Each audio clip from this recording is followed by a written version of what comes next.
Assalamualaikum warahmatullahi wabarakatuh. Oke, kita lanjut materi strategi algoritma ini yang telah saya janjikan kemarin. Ya, telat 1 minggu ya, karena kemarin lagi sakit, jadi maaf, baru hari ini materinya saya kirim di YouTube.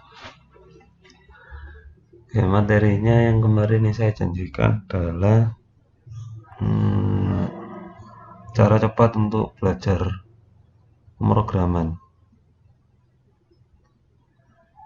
Jadi bagaimana kita bisa ngoding dengan cara yang cepat, maksudnya cepat ini cepat belajar yang inti-intinya saja, karena belajar coding, belajar membuat source code itu butuh waktu yang lama, butuh praktek yang banyak. Source code nggak bisa dipaham, nggak bisa dihafalin, source code bisa dipraktekkan, akhirnya paham-paham sendiri. Cuma prakteknya ini butuh waktu yang lama, dan sering mahasiswa itu nggak sabar dengan prosesnya itu. Mereka pengennya yang instan. Jadi biasanya kalau sudah terbentur dengan error di source code atau nggak bisa ngoding, maksudnya nggak bisa ini nggak paham dengan apa yang di coding, itu biasanya para mahasiswa itu langsung nyerah, ya malas untuk ngoding lah. Orang nggak tahu apa yang diketik. Nah sebenarnya jangan seperti itu. Karena memang belajar source code itu butuh waktu yang lama. Saya sendiri belajar pemrograman ini untuk bisa ngoding itu mungkin sekitar 6 atau 12 bulan, sekitar setahun lah saya baru bisa ngoding. Ya awalnya saya nggak tahu apa-apa ngoding, yang penting saya ketik, jalan, sukses, ya wis. Nggak tahu apa yang saya ketik, nggak tahu maksudnya apa yang saya ketik. Awal-awal seperti itu. Tapi lama-kelamaan saya lakukan saja, walaupun nggak paham apa yang saya ketik. Ya lama-lama ya paham-paham sendiri. Tapi butuh waktu. Ya yang saya bilang tadi, saya sendiri butuh waktu sekitar 6 bulan sampai setahun baru bisa paham dengan source code yang saya ketik. Di ngoding tuh butuh waktu, nggak bisa instan seperti mie instan, butuh waktu. Dalam materi kali ini nanti insya Allah ada lima hal yang akan saya coba. 5 hal ini maksudnya 5 hal penting ya dalam latihan cepat untuk bisa ngoding. Jadi yang pertama ini ada print biasa. File print biasa ini berarti nanti saya akan perhatikan di print biasa ini. Ini adalah hal mendasar, hal yang pertama kita pelajari di pemrograman, yaitu tujuannya hanya menampilkan sesuatu di konsol. Jadi hanya saya nampilin apapun lah, hello world atau apa di konsol. Nggak ada variabel, nggak ada apa, nggak ada. Cuma nampilin sesuatu di konsol itu saja. Terus ada file yang kedua, itu file data variabel. Ini membuat variabel dengan tipe data dan menampilkannya di konsol. Jadi nanti di file ini kita akan belajar membuat variabel dan memahami beberapa tipe data. Ya, mungkin satu tipe data atau dua. Kita buat variabel, otomatis kan kalau membuat variabel butuh tipe data ya, nanti dijelasin di ya nantilah. Terus ada lagi sini operator, ya, setelah kita membuat print biasa, membuat data variabel, sukses membuat variabel, kita menggunakan operator untuk variabel tersebut. Setelah kita sukses menggunakan operator di variabel itu, kita akan masuk ke yang agak bingungi sedikit, yaitu if else, jadi persyaratan. Setelah if else ini selesai, nanti kita akan masuk ke looping. Nah ini yang paling berat, nggak berat sih, cuma ya itulah. Jadi ada lima file nanti, print biasa, data variabel, operator, if else, dan looping. Nah, 5 file ini merupakan urutan yang menurut saya itu 5 hal mendasar yang butuh dipelajari untuk cepat belajar codingnya. Jadi ada 5 hal ini. Oke, 5 hal ini sebenarnya saya sudah membuat materi ini di praktikum PBO, pemrograman berorientasi objek. Nah, di praktikum PBO itu saya membuat modul itu saya mulai dengan 5 hal ini sebelum menyentuh PBO, karena banyak mahasiswa saya yang belum bisa ngoding tapi terpaksa ambil PBO. Akhirnya kan ya nggak bisa, harus bisa ngoding dulu. Nah, supaya bisa ngoding, saya jelasin dulu 5 hal ini di modul praktikum PBO saya sebelum menyentuh ke materi PBO-nya. Nah, modul PBO ini modul praktikum PBO ini hanya 16 halaman, simpel banget. Karena tujuan saya membuat modul ini adalah modul yang simpel, yang enak dipelajari oleh mahasiswa saya. Karena mahasiswa di sini kan, di kampus saya kan agak banyak yang karyawan, jadi banyak yang sulit untuk membagi waktunya. Akhirnya saya berusaha untuk membuat materi yang sesimpel mungkin, yang seefisien mungkin, di mana mereka itu enak belajar langsung to the point. Ini ada di modul praktikum PBO saya. Nah, ini modulnya pakai bahasa Java, karena memang saya bahasanya ya bahasa Java biasanya, dari mulai S1 dulu bahasa Java. Coba ini nanti di materi video ini nanti saya akan menggunakan bahasa C++, karena mahasiswa kelas strategi algoritma saya itu hampir semuanya sudah terbiasa dengan, paling tidak sudah pernah membuka C++. Kalau Java mereka belum pernah, akhirnya ya C++ lah nggak apa-apa. Walaupun saya sendiri ya kalau ngoding C++ ya agak sedikit masih nyontoh-nyontoh sih, tapi nggak apa-apa, konsepnya masih sama, cuma ada beberapa shortcut yang sedikit beda lah. Oke, kita mulai dengan menampilkan sesuatu di konsol. Caranya ya tinggal layout gitu saja kan. Cuma yang perlu diperhatikan di sini, bentar. Untuk bahasa C++ itu ada istilahnya include. Nah, ini ada apa, struktur dasar, source code dasar yang perlu ada di file C++ supaya bisa jalan. Itu ada include, ini maksudnya itu kita menggunakan fitur IOStream. IOStream ini kan nggak langsung ada di C++, harus di include dulu. Nah, karena kalian masih belajar ini, wis biarin seperti ini saja lah. Tulisan include gitu saja. Include IOStream, include vector, include string, ya udah biarin gini saja. Biarin dulu.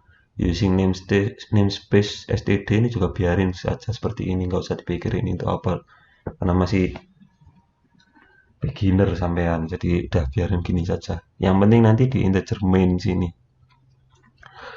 Jadi semua source code nanti yang ada di tutorial di pembelajaran video ini nanti ada di dalam function integer main ini. Ini namanya function integer main. Atau istilahnya kalau di Java ini mungkin namanya main method. Ini main metodenya di C++. Insya Allah begitu. Nanti kalau saya salah ya mohon dikoreksi. Ini istilahnya main method atau metode inti, metode utama. Metode utama ini nanti yang akan dijalankan secara default oleh C++-nya. Jadi kalau nggak ada main metodenya, secara logika harusnya nggak jalan aplikasinya, karena nggak ada defaultnya secara logika. Nah, nanti keadaannya seperti apa ya, silahkan dicoba sendiri. Nah, jadi secara logika langsung aja kita buat main method ini, integer main sini. Nah, nanti kita ngodingnya ada di antara kurawal buka main method dan kurawal tutup main method. Jadi di antara kurawal buka dan kurawal tutup, bukan di dalam kurung lingkaran, tapi nanti ada di antara kurawal buka dan kurawal tutup. Jadi kita ngoding nanti ada di dalam kurawal buka dan kurawal tutup. Paham? Oke, bagaimana? Kita ingin menampilkan kan? Nah, menampilkan itu pakai cout. Cuma ini pakai yang panah begini atau yang begitu. Sebentar, saya nyontoh dulu. Nah, ternyata pakai panah yang begini. Oke, kita copy ya. Oh, pakai begini. Oke. Cout. Begini kan, tulis. Karena ini string. Pakai begini. Hello world. Ginilah. Oke. titik koma, save, kemudian kita compile mana ya compile ya? Oh ini compile and run, F11 ternyata. Compile, muncul nggak di konsol?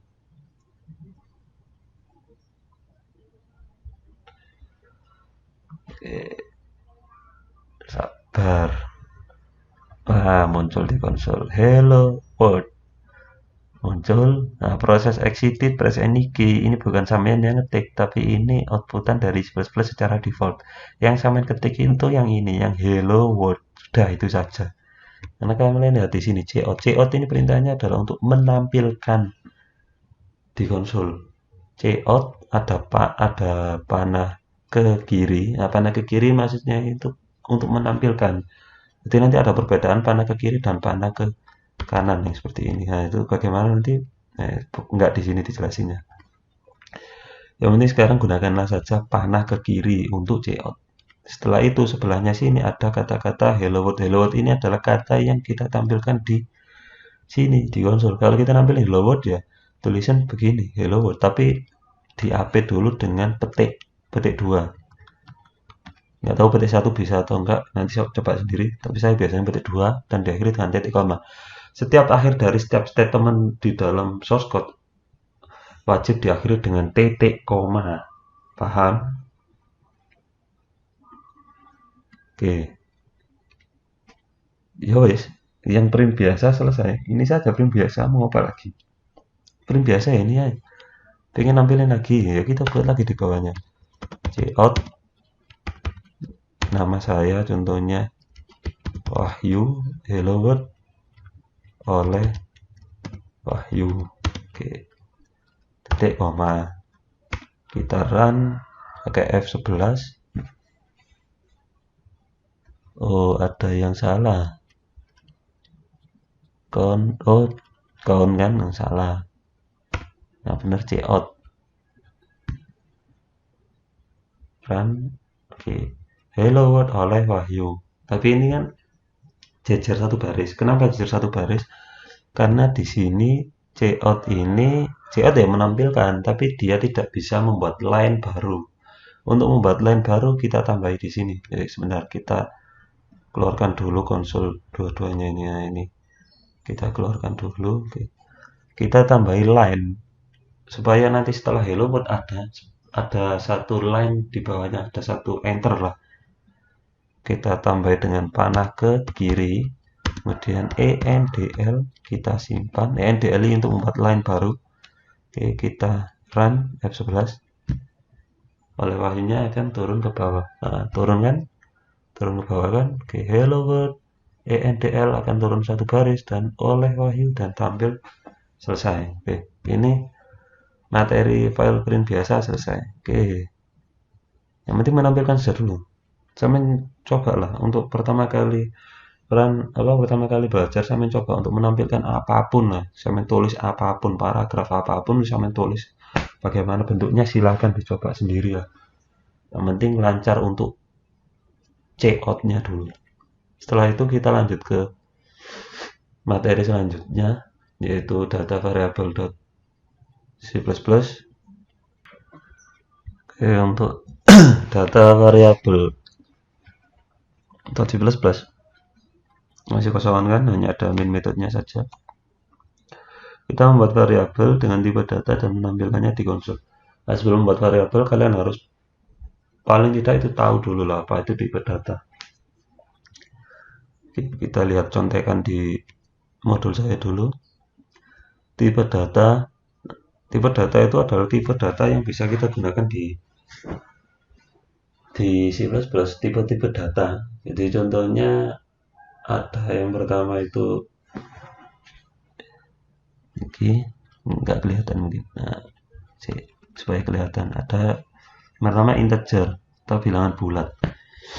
Integer atau bilangan bulat ini tipe data yang datanya itu hanya bisa ada di situ bilangan bulat saja, yaitu min 5, min 1, 0, 1, 2, 3, sampai sejuta, sampai berapapun yang penting bilangan bulat bisa disimpan di tipe data integer. Tapi kalau saya main bilangan desimal 0,5 0,3 itu tidak lagi menggunakan tipe data integer, tapi bisa menggunakan floating point atau double nah, double ini di Java. Nah, nanti kita coba di C++ bisa apa enggak double. Jadi kalau bilangan bulat cukup pakai integer, kalau bilangan desimal pakailah double. Tapi kalau bilangan bulat dihitung di double bisa, nggak masalah. Terus kalau bilangan desimal dihitung di integer, nggak bisa. Nggak bisa. Bilangan desimal wajib menggunakan float atau double. Tidak bisa menggunakan integer. Integer khusus untuk bilangan bulat. Kemudian untuk yang kata bisa menggunakan char. Char ini untuk karakter, string untuk kata. Nah, masalahnya char dan string nanti tidak saya contohkan. Saya hanya menggunakan yang tipe integer saja atau double. Dan mungkin ya boolean lah. Boolean nanti kita main-main di if else. Jadi tipe data boolean ini hanya ada dua kemungkinan datanya, yaitu kalau tidak true ya false, kalau tidak salah ya kalau tidak benar ya salah. Itu tipe data boolean, hanya ada dua kemungkinan datanya, yaitu true atau false, nggak bisa ditambahi apapun lagi di boolean, hanya ada dua kemungkinan itu. Kalau boolean A sudah true bisa diganti dengan false, bisa diganti dengan true. Ya nanti kita main-main di penjelasan selanjutnya lah. Oke. Jadi ada beberapa tipe data, ada integer, ada double, ada boolean. Nah, ini nanti yang kita main-mainkan. Nah, sekarang kita mainkan yang integer dulu. Setelah kita paham tipe data, kita membuat variabelnya. Nah, variabel ini apa? Variabel itu kita gunakan untuk apa ya? Saya lihat dulu di sini. Variabel itu kita gunakan untuk menyimpan pernyataan objek. Variabel memiliki tipe data, nama, dan nilai. Maksudnya itu apa? Maksudnya itu ya begini, langsung ke contohnya saja. Contohnya ini, tipe datanya integer. Kita pengen membuat variabel. Oke. Ini komen ya. Kita ingin membuat variabel integer yang bernama usia. Oke, kita ingin membuat variabel integer yang bernama usia. Kita ketikkan dulu integer spasi, nama variabelnya apa? Nama variabelnya adalah usia. Kita tulis usia. Nama variabel ini nggak usah macem-macem, wis tulis sing biasa saja, usia, umur, atau kalau mau pakai dua kata berarti pakai underscore usia saya, atau digabung, nggak masalah, jangan di spasi. Spasi ini pasti error. Jadi penamaan variabel itu menggunakan satu istilahnya, satu kata, tapi di satu kata bisa terdiri dari dua kata yang dipisah dengan underscore atau digabung gini saja. Paham? Ini bisa di underscore lah. Usia saya atau usia kalian, usia kamu, usia kamu, integer usia kamu. Nah, kita lihat di modul tadi, variabel itu memiliki tipe data yaitu integer, nama variabelnya yaitu usia kamu, dan nilai variabelnya yaitu untuk mengisi nilainya kita kasih sama dengan 1 kali dan ditulis nilainya berapa. Contohnya nilai usia kalian contohnya sekarang masih 17 tahun, masih ABG lah, titik koma, selesai. Ini selesai. Ini tipe data variabel yaitu integer, ini nama variabelnya yaitu usia kamu, sama dengan ini untuk mengisi nilai 17 ini ke variabel usia kamu. Jadi kalau nggak ada sama dengan pasti error. Sama dengannya sekali. Sama dengan sekali ini berarti untuk mengisi data. Nanti kalau sama dengannya itu 2 kali, itu membandingkan data. Ini kita menggunakan sama dengan sekali ya, yaitu untuk mengisi datanya ke variabel usia kamu. Dari satu baris ini bisa diketahui bahwa variabel usia kamu dengan tipe integer itu berisi data 17. Oke, kita run, ini salah apa enggak? Langsung kita F11. Oke, benar nggak ada tulisan error dan nggak ada outputan karena kita tidak menulis cout sama sekali. Jadi nggak ada yang ditampilin, kita hanya membuat variabel saja. Oke, terus bagaimana kita menampilkannya di outputan ya? Kita tampilin itu saja pakai cout tadi, cout panah ke kiri, kita beri keterangan usia kamu. Nah, karena ini usia kamu ini hanya keterangan, pakai spasi nggak masalah, karena hanya keterangan. Yang penting ada di dalam petik 2 ini. Kemudian diberi lagi untuk memisahkan usia kamu dan variabel, kita beri pemisah panah ke kiri, kita tulis usia kamu dan diakhiri dengan titik koma.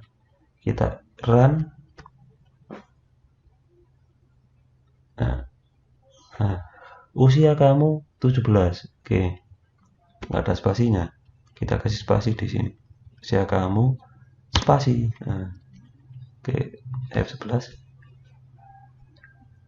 Nah, usia kamu 17. Nah, usia kamu 17 berarti sudah benar. Kita sudah bisa membuat variabel dan menampilkannya di konsol. Jadi variabel itu digunakan untuk apa ya, istilahnya itu ada sebuah data yaitu 17 lah. 17 ini apa? 17 ini ternyata usia. Nah, memudahkan si data ini dikenali oleh programmer yang nanti juga otomatis akan gampang dikenali oleh program itu.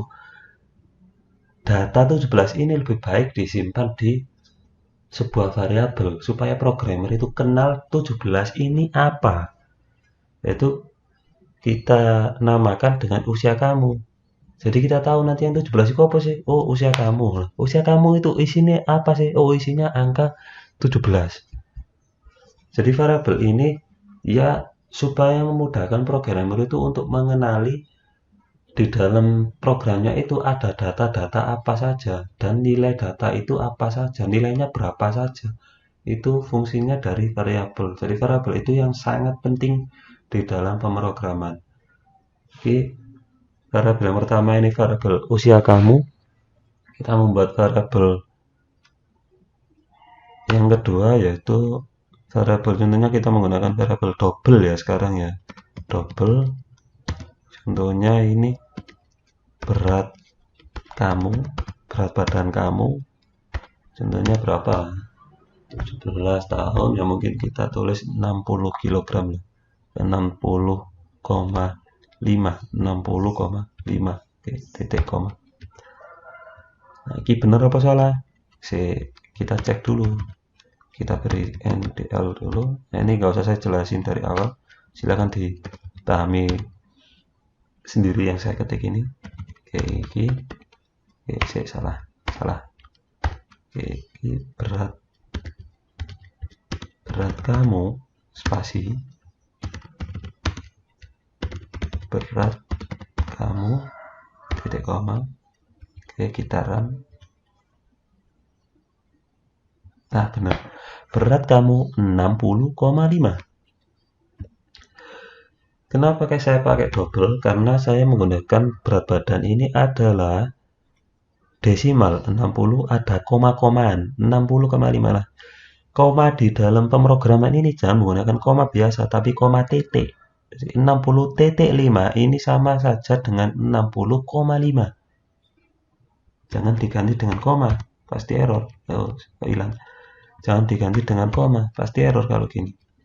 Kita jalanin pasti error, mau error. Jadi kalau kita menggunakan titik, nggak ada masalah. Jadi desimal di dalam pemrograman di C++ ini kita ganti dengan karakter titik. Menggunakan double. Berat kamu 60,5 karena ada komae dan menggunakan desimal, maka kita menggunakan tipe data double. Kita tidak menggunakan tipe data integer, tapi kita menggunakan tipe data double. Oke, paham tipe data kan? Oke, kita save saja dulu. kita di videonya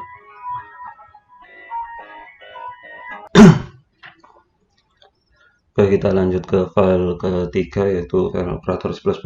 Ini tujuan file ini untuk menggunakan operator pada variabel. Operator ini adalah, kita lihat di PDF-nya saja dulu. Operator ada berbagai macam operator, ada aritmatika, ada relasi, macam-macamnya. Ada tambahan dan pengurangan, ada logika, macam-macam operator. Operator ini simbol atau tanda. Operator itu simbol atau tanda. Ya contohnya iki plus, minus, bintang, bagi, atau persen, modulus. Nah, ini tanda atau simbol. Nah, simbol ini yang diletakkan di antara dua buah operan atau data. Ini namanya operator, yaitu plus ini. Yang B dan A ini namanya operan. Jadi jika operator itu diletakkan di antara dua operan, maka akan menghasilkan sebuah hasil baru dari komputasi antara operan dan operator ini. Tentunya ya ini. Nah, kita lihat di operator aritmatika ini ada operan A dioperatori plus dengan operan B, yaitu penjumlahan. Maka hasilnya adalah A ditambah dengan B akan menghasilkan sebuah nilai baru, yaitu nilai C atau nilai D atau nilai E. Nah, ada lagi yang min, kali ini insya Allah hampir sama semua lah, sampai sudah paham lah. Nah, nanti ada juga operator relasi, bisa dipelajari sendiri, dan ada operator logika, ini nanti pas waktu di if else saja. Untuk yang file operator C++ ini saya hanya menggunakan operator aritmatika saja supaya lebih simple. Oke, kita membuat variabel dulu. Masih ingat kan? Kenapa kita butuh variabel? Karena di operator nggak jalan kalau tidak ada operan. Nah, supaya operator itu bisa digunakan, maka butuh operan. Operan itu bisa kita istilahi juga dengan variabel, sama fungsinya. Kita di sini ada sebuah kasus. Contohnya kita ingin menghitung luas persegi panjang mungkin. Nah, ini kalau nanti rumusnya salah ya tolong dikoreksi lah. Luas persegi panjang, hitung luas persegi panjang. Cara menghitungnya adalah luas sama dengan panjang dikali lebar. Nah, gini, luas sama dengan P kali L. Gini kan rumusnya, ya insya Allah beginilah. Berarti kalau kita tahu luas persegi panjang itu butuh P dan butuh operan P dan operan L, berarti kan butuh dua operan paling tidak, yaitu P dan L, dan satu operator yaitu bintang untuk mengalikannya. P dikalikan L, yaitu operan P atau variabel P dikalikan variabel L. Jadi kita buat dulu di sini integer P sama dengan, ya kita isi saja 50, integer L sama dengan 30, titik koma. Apakah ini selesai? Sejauh ini kita hanya membuat integer P dan integer L-nya saja. Nah, kalau ini ditampilkan apakah keluar hasil? Ya, otomatis pasti tidak. Nggak percaya, kita run saja. Nggak ada hasilnya sama sekali. Karena memang kita hanya membuat P dan L, menampilkan PL-nya pun tidak, menghitung luasnya juga tidak. Nah, supaya perintah hitung luas persegi panjang ini sukses, maka kita buat lagi statement selanjutnya, yaitu statement untuk membuat variabel luas. Variabel luas kita buat dengan cara integer spasi luas sama dengan, kita lihat rumusnya, integer luas ini nanti akan diisi dengan hasil perhitungan panjang kali lebar. Berarti di sebelah sama dengan ini, sebelahnya sama dengan luas ini, kita harus mengetikkan rumusnya ini, yaitu P kali L. Kita panggil variabel P yang 50 ini kita panggil P, kemudian kita bintang, kita panggil L 30 ini dipanggil L dan titik koma. Oke. P diambilkan dari variabel P yang berisi 50. L diambilkan dari variabel L yang berisi 30, kemudian dihitung, dikalikan, kemudian hasil dari perkalian P kali L ini nanti akan disimpan di variabel luas. Oke. Dan variabel luas akan kita tampilkan. Oke, kita tampilkan. Kita beri keterangan dulu. Luasnya adalah spasi luas titik koma. Luas ini, dari luas ini kita panggil ke sini. Oke, kita run. Oh, keliru. Oke, gini, benar. Udah benar. Luasnya adalah 1500. Nggak percaya, hitungan dhewe. 50 kali 30, 1500. Oke, udah benar. Oke, sampai sini sudah paham kan? Ini untuk menghitung persegi panjang. Terus bagaimana kalau pengen ngitung segitiga? Oke, kita tulis dulu. Hitung luas segitiga. Rumusnya adalah luas segitiga sama dengan setengah kali alas kali tinggi deh. Saya browsing dulu sebentar ya.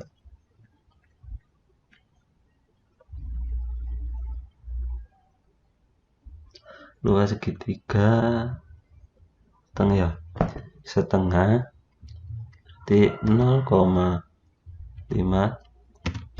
kali alas kali tinggi. Oke, gini kan luas segitiga. Kita beri keterangan dulu. Sini bukan luasnya tapi luas persegi panjang adalah iki. Terus supaya nanti ada ganti line, kita berikan L. Kita buat selanjutnya untuk segitiga. Kita buat yang pertama dulu iki, A dan T.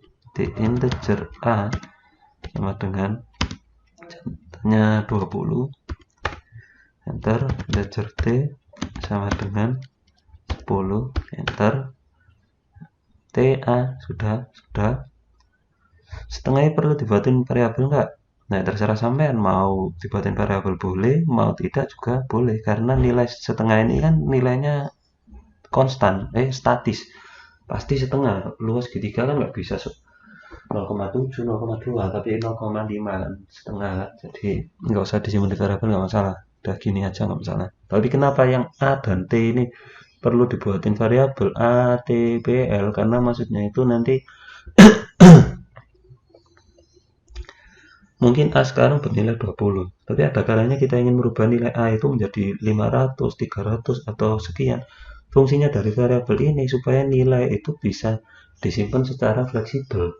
Nah, kalau nggak ada variabel, tentu nilai itu yang pertama susah dipahami oleh programmer.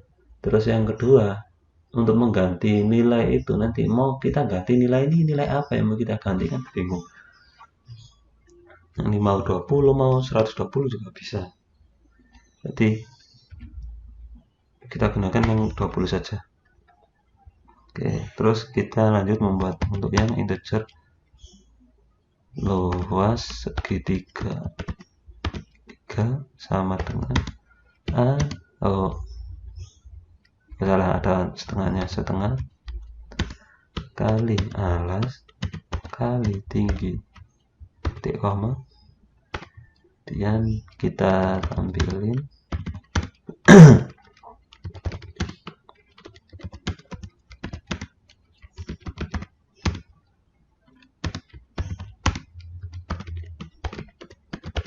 segitiga titik koma. Oke, kita run. Oh, keliru mencet. Karena selesai. Luas segitiga adalah 100 dengan perhitungan yang tadi. Luas persegi panjang 1500, luas segitiga 100 dengan melakukan perhitungan yang tadi. Bagi yang kita menggunakan operator. Nah, operator ini ya nggak hanya di operator ini bisa kita kombinasikan. Nah, ini kan ada operator perkalian, ini mau dijajar lagi sebelahnya, mungkin sampai tambah plus juga boleh, plus L, kemudian minus P, ini juga boleh, tapi tentu menghasilkan hasil yang berbeda dengan luas. Ya. Kalau kita run maka hasilnya bagaimana? 80 beda, yang tadi kan 100, karena ada plus L dan min P. Nah, ini bisa sampean kombinasikan sendiri, atau bisa juga diberikan kurung. Kalau ada kurung seperti ini, berarti yang dijalanin yang pertama kali itu adalah yang ada di dalam kurungnya. Setelah yang ada di dalam kurung ini selesai dihitung, maka akan hasil dari dalam kurung ini akan dihitung dengan operan yang ada di luar kurung. Enggak saya jelasin secara detail di sini, waktunya nanti lama. Ya, ini sudah sampai sini operator. Setelah kita paham operator, berarti kan kita sudah bisa membuat variabel, kita sudah bisa membuat tipe data, kita sudah bisa membuat menggunakan tipe data tersebut di variabel, kita bisa mengaplikasikan perhitungan aritmatika di variabel tersebut menggunakan operator. Nah, selanjutnya kita naik ke materi selanjutnya, yaitu materi if else.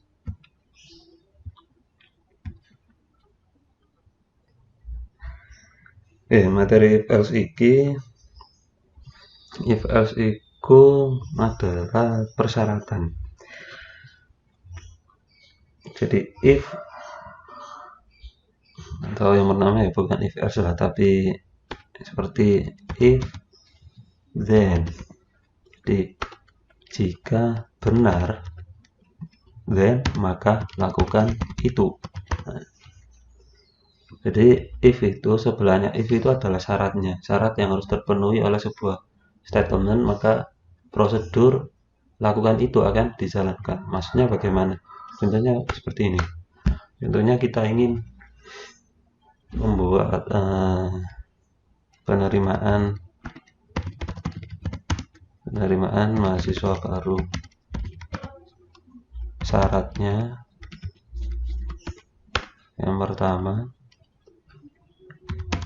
usia lebih dari 16 tahun.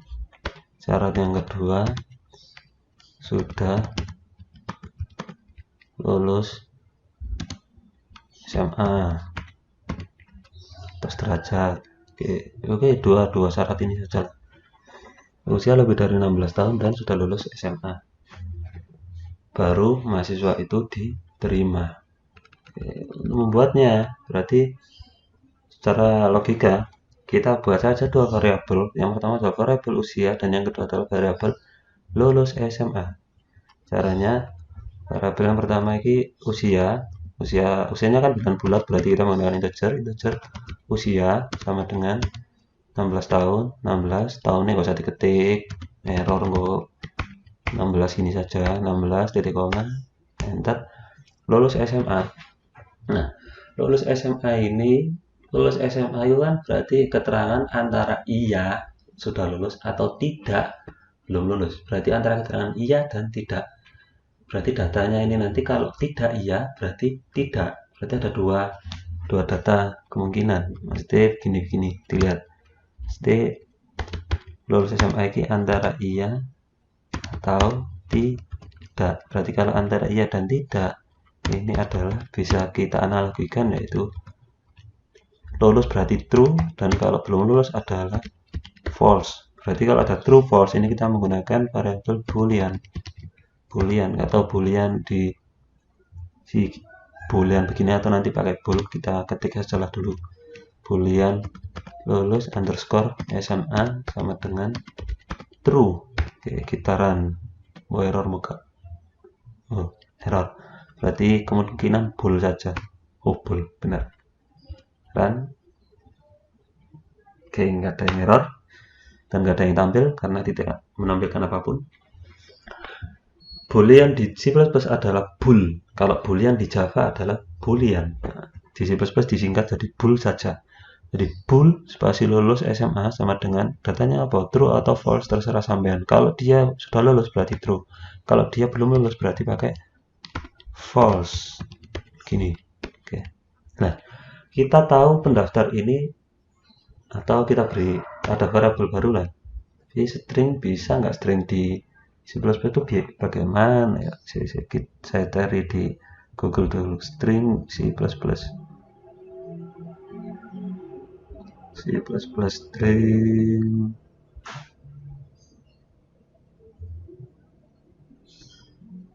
oh bisa kok, coba dulu string nama pendaftar, string nama pendaftarnya adalah Wahyu. Oke, titik koma, saya run, error apa enggak? Oh, alhamdulillah tidak error.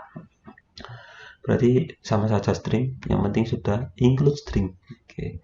String pendaftar Wahyu berusia 16, dia belum lulus SMA. Memenuhi syarat apa tidak? Oke, kita cek dulu. Usianya 16 tahun? Belum. Sudah lulus SMA? Belum juga. Harusnya kan tidak. Tapi sistem sampean yang seperti ini sudah bisa mengecek sudah lulus memenuhi syarat apa tidak.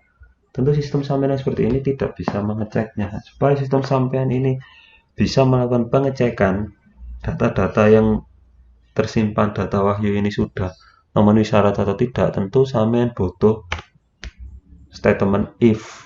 Yaitu bagaimana cara membuatnya seperti ini. If yang pertama, jika usianya lebih dari 16 tahun berarti if usia lebih dari berarti menggunakan simbol seperti ini. Lebih dari 16 tahun dan dan karena kan di sini ada sebentar sampai sini dulu. Di dalam if satu statement ini, if usia lebih besar dari 16, ini sudah menghasilkan sebuah nilai. Jadi if ini output dari if itu sebenarnya seperti ini dulu. Oke, sebentar ya, tak kembalikan aja dulu. Seperti ini ya. If ini if itu kan ada kurawal, ada kurung lingkaran, ada kurung kurawal. Nah, yang kurung lingkaran ini isinya adalah syarat-syarat yang harus terpenuhi oleh if-nya. Sedangkan yang kurung kurawal yang begini, ini adalah then-nya. Jadi kalau syaratnya terpenuhi maka akan masuk ke kurung kurawal. Jadi kalau yang di kurung lingkaran ini salah, kurung kurawal tidak masuk. Tapi kalau yang di lingkaran ini benar semua, maka akan masuk ke kurung kurawal. Paham? Oke. Dan di dalam if itu sebenarnya akan menghasilkan nilai, yaitu antara true atau false. Nah, ini garis miring 2 kali ini adalah komen. Jadi saya ketik begini ya bagaimanapun nggak ada masalah ini karena dianggap komen, sama seperti yang atas ini komen. maaf habis makan. Oke, if usia lebih besar dari 16, jadi dicek nanti usianya lebih besar dari 16 tidak. Kalau dia lebih besar dari 16 maka if-nya akan bernilai true. Jadi kalau if-nya bernilai true maka akan masuk ke kurawal sini. Tapi jika usianya ini tidak lebih dari 16 maka if-nya bernilai false. Dan kalau bernilai false maka tidak masuk kurawal tapi akan dikeluarkan dari if-nya. Contohnya masuk ke else. Ini nggak ada else, masih if saja lah. Oke, kita supaya tahu errornya kita tambah else. Jadi else ini adalah yang menghandle kalau tidak masuk if berarti masuk ke else. Jadi contohnya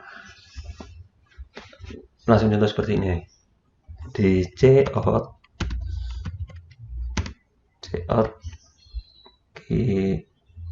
nama lulus. Terus kalau tidak lulus maka cout nama tidak lulus. Usianya si Wahyu kan 16 tahun. Kalau dicek di if 16 ini lebih besar dari 16 ini kan disebut di usia. Usianya berarti kan ada kata 16, ada data 16 nanti. Usia ini dicek di dalam if. Usia lebih besar dari 16 apa tidak? Usianya berapa? 16. 16 lebih besar dari 16? Tentu tidak. Jadi if-nya akan bernilai false. Kalau if-nya bernilai false, maka tidak masuk di kurawal if, tapi akan masuk ke kurawalnya else. Jadi nanti hasil dari source code ini adalah kata Wahyu tidak lulus. Harusnya seperti itu. Oke, kita run. Nah, Wahyu tidak lulus. Kenapa Wahyu tidak lulus? Karena usia Wahyu 16 tahun. 16 tahun tidak lebih besar dari 16. Supaya Wahyu lulus, maka usianya kita tambahi. Jadi kan 17 tahun. Kalau usia Wahyu sekarang 17. Nah, di tahun depannya Wahyu daftar lagi. Usianya 17 tahun, dicek. 17 lebih besar dari 16 gak? Oh ternyata benar, lebih besar. Berarti if-nya bernilai true. Karena if-nya bernilai true, maka akan masuk ke kurawalnya if. Masuk ke kurawal if, maka akan di-outputkan cout nama lulus. Jadi statement yang ada di dalam kurawal if ini akan dieksekusi semuanya, yaitu cout nama lulus. Berarti Wahyu lulus. Output yang source code saat ini. Kita run. Wahyu lulus. Oke. Apakah syaratnya sudah benar? Nah, minum dulu. Syaratnya masih ada satu syarat yang belum kita tulis, yaitu syarat lulus SMA. Caranya bagaimana? Apakah kita membuat if lagi? Nggak usah kita membuat if lagi. Kita panjangin saja syaratnya di dalam if ini. Caranya kita lihat di sini ada operator aritmatika, operator relasi. Operator relasi ini yang lebih kecil, lebih kecil, lebih besar, ini operator relasi. Kita gunakan operator logika. Kita menggunakan n. Jadi kan sebenarnya gini. Ini kan ada dua syarat. Dua syarat ini kan berarti dua syarat yang menggunakan aslinya itu kan begini. Tak copy lagi ya. Cuma tak copy gini saja. Harusnya itu begini. Syarat yang di if harusnya itu tertulisnya seperti ini.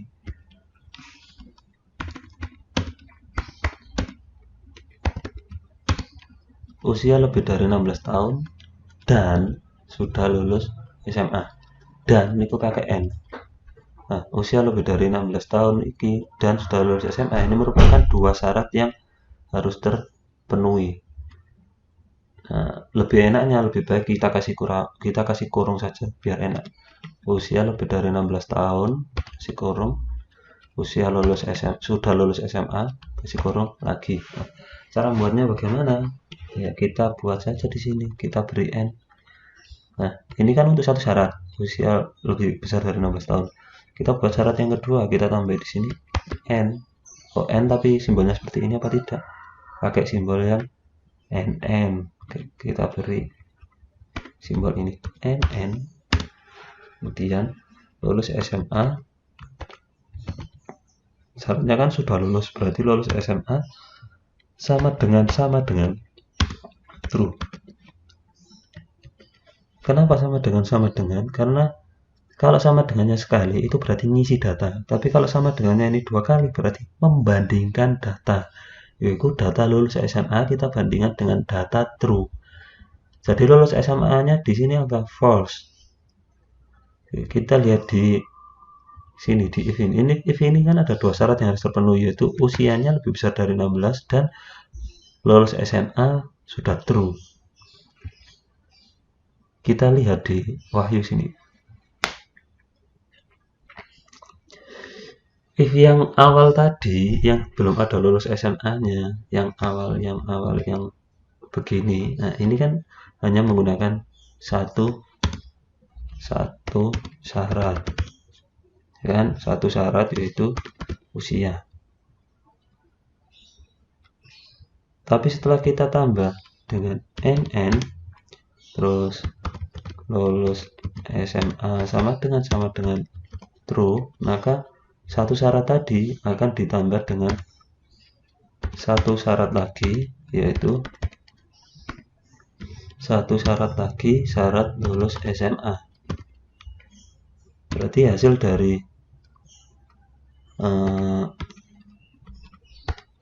satu syarat tambah satu syarat berarti ada dua syarat yang harus terpenuhi. Jadi ada dua syarat, syarat usia sudah 16, lebih besar 16, dan syarat lulus SMA adalah true. Jadi kalau source code ini kita jalankan, maka hasilnya adalah tidak lulus. Kenapa nggak lulus? Karena usianya Wahyu memang sudah 17, sudah lebih besar dari 16 tahun, tapi Wahyu lulus SMA-nya false, dia belum lulus SMA. Jadi lulus SMA-nya ini tidak memenuhi syarat yang kedua. Syarat yang pertama sudah terpenuhi, tapi syarat yang kedua yang lulus SMA Wahyu tidak memenuhi. Jadi hasil dari penggunaan N kan true dan false, maka hasilnya adalah false. Kayak gerbang logika, silakan dipelajari sendiri. Kalau kita menggunakan gerbang logika N, maka kedua syarat ini harus terpenuhi. Jadi usianya wajib benar dan lulus SMA-nya wajib benar. Nah, kalau dua-duanya benar maka lulus. Kalau salah satu di antara usia dan lulus SMA ini ada yang salah, maka Wahyu dianggap tidak lulus. Oke, kalau source code seperti ini, Wahyu harusnya tidak lulus. Kita harap. Nah, Wahyu tidak lulus karena belum lulus SMA. Supaya lulus ya tinggal ditambah di sini, false-nya diganti true. Berarti sekarang Wahyu sudah lulus SMA. Dan Wahyu apakah lulus PMB apa tidak? Kita run. Wahyu lulus. Nah, berarti Wahyu sudah lolos PMB. Sudah boleh daftar PMB. Jadi seperti itu if. Nah, kalau ada syarat lagi, contohnya di sini ada syarat lagi 3. Apa ya syarat ketiga ya? Syarat ketiga contohnya punya KTP. Punya KTP berarti kan antara iya atau tidak juga kan? Di antara true atau false juga. Nah, antara punya KTP berarti ya tinggal, berarti ini nanti ada N lagi, satu lagi N KTP nya kan TP gini, jadi nambahi satu N lagi di sini, ya kita tambahin aja di sini. Ini kan sudah dua syarat, tambahi satu syarat lagi nih, kita tambahkan dengan gerbang N NN KTP. Jangan buat KTP dulu, jangan kita ketik dulu KTP-nya karena kita belum membuat variabel KTP. Kita buat dulu variabel KTP-nya, kita undo dulu, kita buat full KTP, kita isi true. Oke, dan kita baru menambah satu syarat tambahannya lagi, yaitu syarat KTP NN KTP sama dengan true. Oke, kalau seperti ini harusnya Wahyu sudah boleh karena sudah punya KTP juga. Oke, Wahyu lulus. Kalau Wahyu tidak punya KTP, contohnya ganti false, berarti Wahyu nggak bisa daftar, tidak lulus karena nggak punya KTP. Oke, selesai. Itu if else. Selanjutnya untuk yang lanjutan dari if else, yaitu if else if. Maksudnya bagaimana? Maksudnya itu Nah, ini yang boolean if else tadi, ada syarat jika true masuk statement, kalau false masuk ke keluar. Nah, kalau ada else-nya maka kalau benar, if benar maka masuk ke statement yang ada di dalam if, yang ada di dalam kurawal if. Jika statementnya salah maka akan masuk ke false yang ada di kurawalnya else. Nah, kemudian yang if else if itu seperti apa? Itu seperti ini. Jadi ada if nih di sini. Intinya itu ada if di sini, kemudian ada if di sini. Maksudnya dicek dulu dari if yang paling atas. Cek dari if yang paling atas. Benar nggak? Oh ternyata benar. Maka akan masuk ke statement yang ada di kurawalnya if dan selesai. Nah, tapi kalau if yang paling atas ini salah. Oh salah, if yang paling atas salah, maka akan dilempar ke false. Karena dilempar ke false, sebelum else kan ada else if kan. Nah, otomatis setelah dilempar melalui false ini akan masuk ke if lagi, yaitu masuk ke else if, bukan if yang atas, tapi if yang bawahnya if atas. Jadi else if. Nah, else if ini ada pengecekan lagi, dicek di else if ini. Jadi kalau yang atas, if yang atas nggak masuk, maksudnya salah, akan dilempar ke if bawahnya, dicek ke else if maksud saya, dicek. Oh, benar nggak? Kalau benar ya masuk ke statement diri else if ini, kurawalnya else if dan selesai. Kalau ternyata di else if ini juga masih salah, ya baru dilempar ke else dan selesai. Contohnya seperti ini. Oke, tak buatin. Oke, di sini kita buat seperti apa ya enaknya. Ingin kita buat file baru saja. Ternyata nambah lagi filenya. Gak apa-apa. Nah, copy di sini karena panjang, menggunakan if else if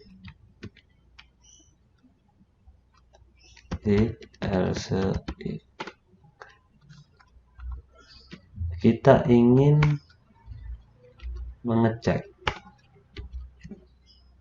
nilai, maksudnya ada nilai, ada rentang nilai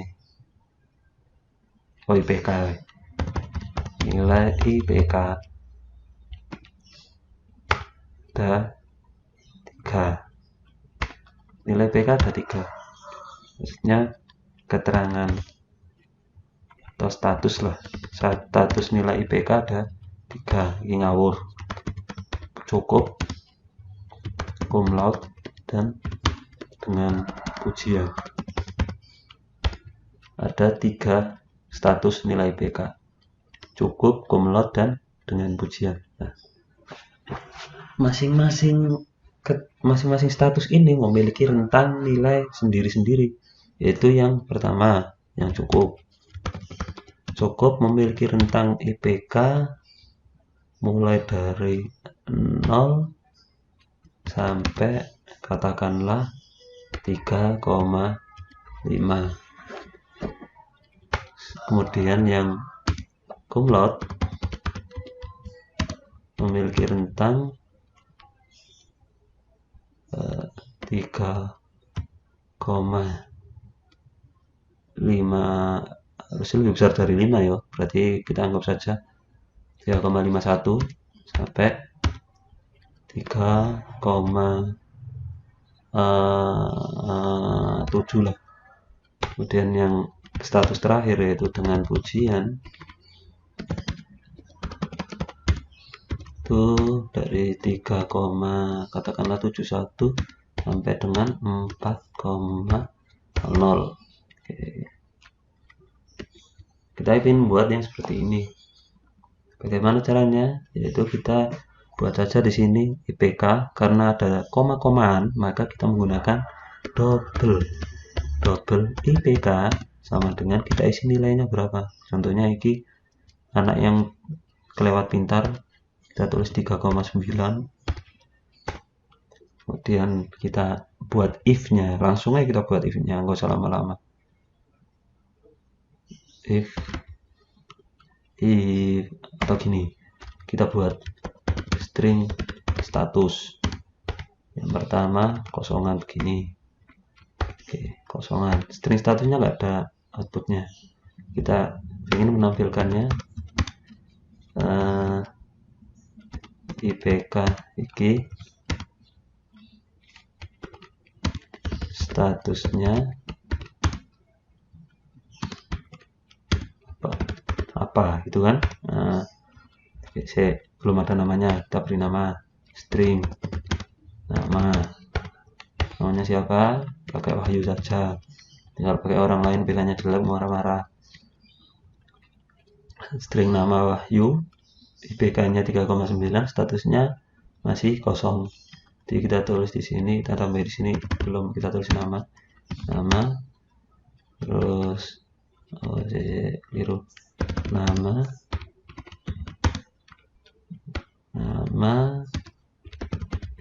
Wahyu dengan IPK sekian, maksud saya seperti itu. Nah, harusnya udah benar nih.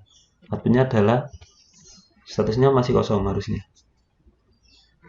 Wahyu dengan IPK 3,9 statusnya nggak ada. Kenapa nggak ada? Karena memang kita belum membuat pengecekannya. Supaya ada statusnya ya, kita buat pengecekan di antara di sebelumnya checkout ini.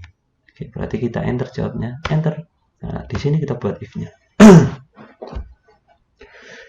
Biar enak kita buat komen saja, kita beri keterangan pengecekan status.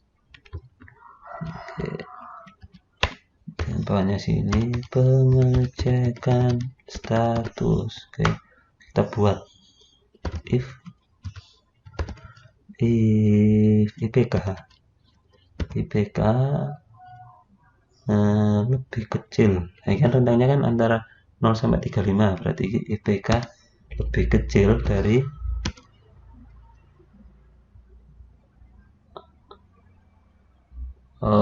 bukan gitu, cara yang biasanya dibuat anak-anak saja, kan rentangnya antara 0 sampai 3,5, berarti IPK lebih besar sama dengan 0 dan IPK kan 0 sini baru lagi IPK lebih kecil dari 3,5, berarti IPK lebih kecil sama dengan 3,5,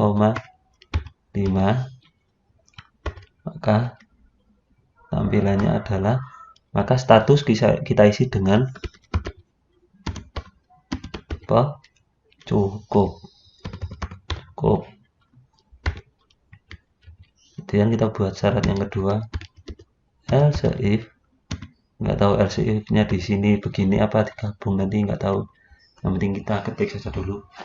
Saya nggak biasa pakai C++ soalnya, jadi kalian saja seperti ini. Yang kedua adalah IPK lebih besar sama dengan 3,51, berarti IPK lebih besar sama dengan 3,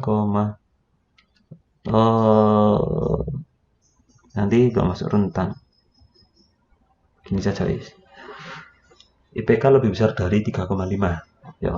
Tadi kan dari 0 sampai 3,5 untuk yang cukup, berarti cum-laude lebih besar dari 3,5 kan. Statusnya di sini gampangannya 3,51 sampai 3,7, berarti langsung kita tulis saja di sini IPK lebih besar dari 3,5 gini kan, dan IPK lebih kecil sama dengan 3,7, maka statusnya adalah cum-laude.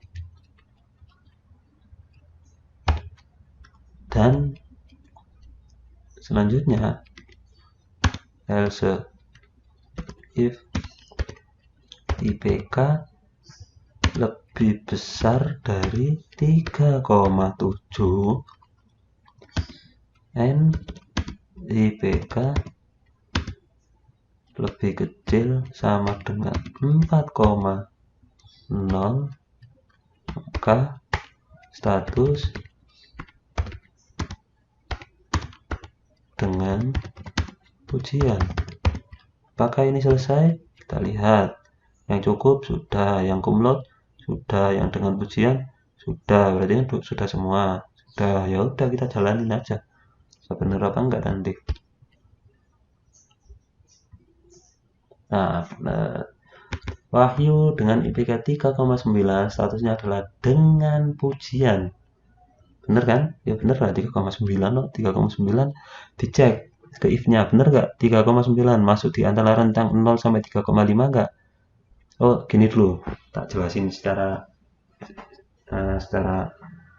detail wis. IPK dicek di if yang pertama. 3,9 lebih besar dari 0. Bener. Oke, syarat if pertama yang sebelah kiri true, yang sebelah kanan kita cek.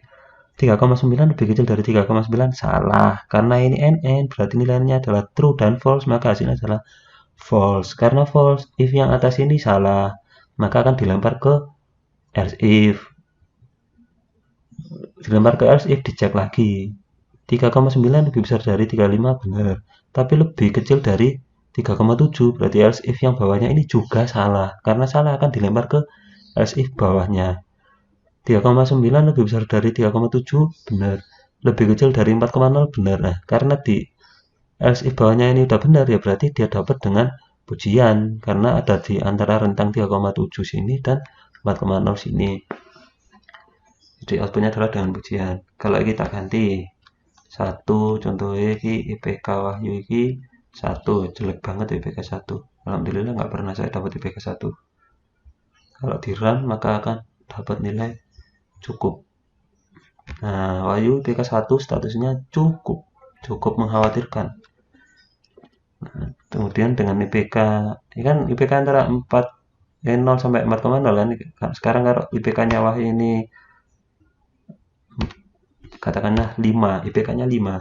5 nggak ada IPK 5, tapi nggak apa, kita tulis aja, siapa tahu operatornya salah ketik. IPK Wahyu 5, harusnya kan nah nggak ada statusnya si Wahyu. Wahyu dengan IPK 5 nggak ada statusnya. Kenapa nggak ada? Ya karena masuk ke cukup salah, masuk kumlot salah, masuk dengan pujian juga salah. Berarti ya statusnya tetap nggak ada. Nah supaya nilai 5 ini harusnya kan punya keterangan. Ya kita beri saja di sini else. Siapa tahu salah ketik. Berarti kita beri keterangan di sini status supaya memberitahu bahwa operator salah ketik berarti tulis di sini statusnya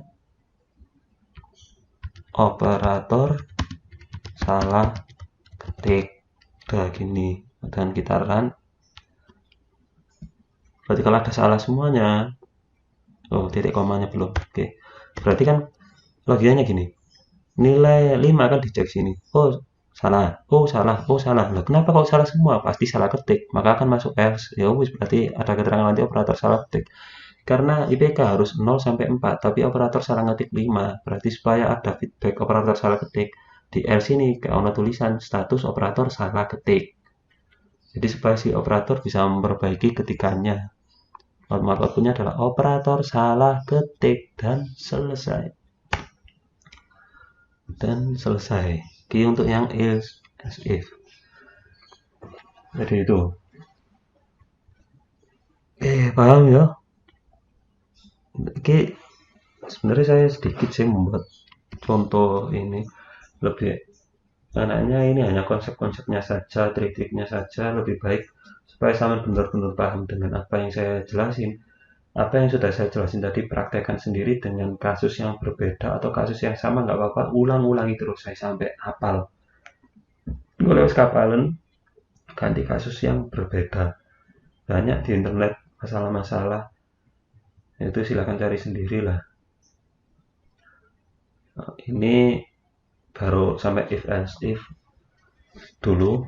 Nanti saya lanjutkan ke looping, materi cara cepat belajar coding yang terakhir looping, tapi ini episode yang kedua nanti karena saya sudah sudah lumayan capek kayak. Jadi sampai if saja dulu. Nanti akan saya lanjutkan lagi. Sementara sampai ini dulu dan videonya segera saya upload. Silakan ditonton dan dipahami, langsung dipraktekkan saja. Nggak usah nunggu dilihat sampai selesai baru praktek. Jadi nanti saya jelasin videonya, silakan ditonton dan langsung dipraktekkan. Hasilnya bener apa enggak nanti bisa dibandingkan. Nah nanti saya berharap sampean bisa paham materi ini, jadi otomatis eh, tonton videonya, praktekkan dan sekaligus pahami apa yang saya jelasin, pahami, dan apa yang sampean praktekkan juga usaha untuk paham supaya cepat belajarnya. Karena ini saya hanya jelasin materi-materi yang penting-penting saja.